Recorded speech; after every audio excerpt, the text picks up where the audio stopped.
fail forward. You won't break. Fail forward. Crash and burn till it aches. Fail forward. As many times as it takes.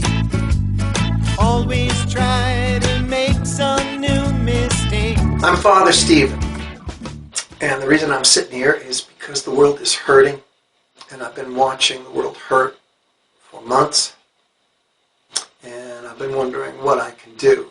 And I don't know what I can do, except come be here with you and ask us to talk together, think together, feel together, and hope together. We're at odds. There's a lot of pain in the world, and I don't just mean the virus. I mean social unrest. I mean politics, right? Don't you hate American politics? I'm listening for a voice of peace, and I can't hear one. Can you? I'm listening for a prophet of peace. Where on the left? Where on the right? Where in black? Where in white? That's right, I couldn't think of one either. So I turned to God and said, please pour through me a word of peace. So here goes. I don't know what your taste is in fiction, but I've read a lot of Stephen King novels in my day. And one of those novels is called Needful Things. With all apologies to Mr. King, I'm going to try to quickly tell you the plot line. See, there's this small town. And suddenly, a long-abandoned office space is occupied. And it becomes a boutique of sorts. A store that sells odds and ends, unusual gift items. And the store is called Needful Things. Now, the owner of this store, unbeknownst to the people in this town, is the devil himself. But that's just like evil, right? To be in your midst before you recognize it as evil. Never forget that. Evil is in our midst before it can be recognized as evil. And the devil, one by one, meets the people of this town, and invariably, as everyone enters the store, they see the one thing that they have to have. They want it very badly, but the devil turns that want into a need. And now they don't just want it, they need it. And of course it's way too expensive for them. They can't afford it. So the devil sells it to them at a ridiculously low price in exchange for a prank. Yes, the person who just purchased this thing that they need so much, now they have it, but now they owe the devil. They don't know he's the devil, but they owe the devil a prank. And so they go out into the community and play a vicious, sadistic, embarrassing, humiliating, or in some cases destructive prank on someone. Now the person on the receiving end of this prank has no idea who did it, but immediately thinks it's someone else who did it. Now imagine this. One by one, the devil sends unwitting people filled with desire, filled with self,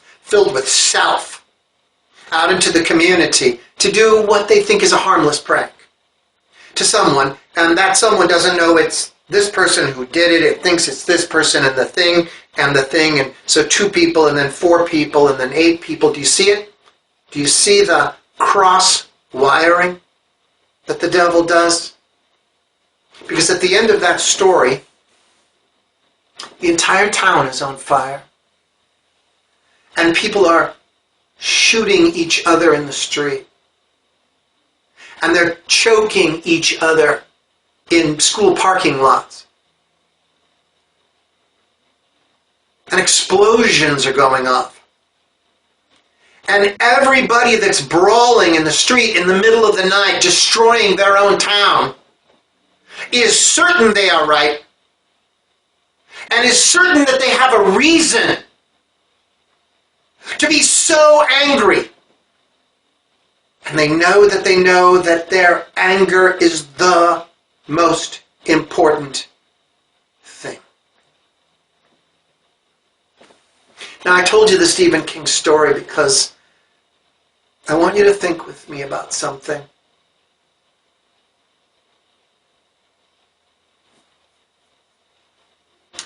If you could imagine a black man and a white man yelling and stalking each other in downtown Portland. I just made that up. And they're this far away from coming to blows, and maybe even murderous blows. Can you imagine interrupting them? I've imagined it so many times. Like I just walk up and go, "Hey!" And they both look at me. And this is what I say: you've been had. You both have been tricked by the devil himself. You have been played by a force in the universe that benefits from you two fighting.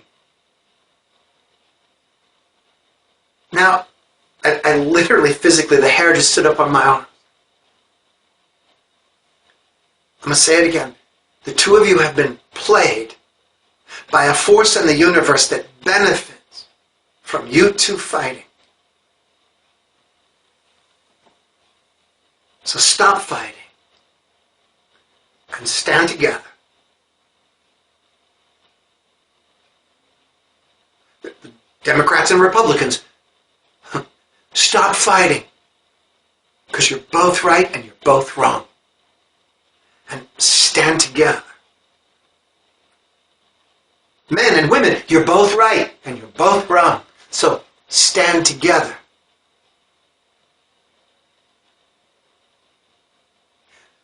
We're being played. And we can make it stop right now in Christ. Right now, we can make it stop. It turns out that anger does not make you cool.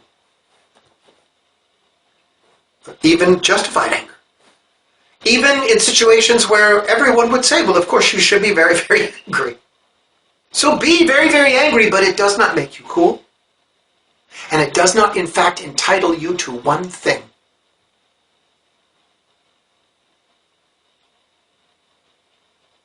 And I'll say to you what God said to Cain in Genesis. A humiliated brother whose countenance was dark, who was angry. God said to him, "Why are you angry? Did you not know that sin was crouching at your door like a hungry lion, waiting to devour you?" My name is Father Stephen. I hope to talk to you soon. Here's the strangest wish I ever wished for someone that I love. But if ever there was someone whom this wish was thinking of, well, I wish you chaos and the fire and the wrenching of the wood.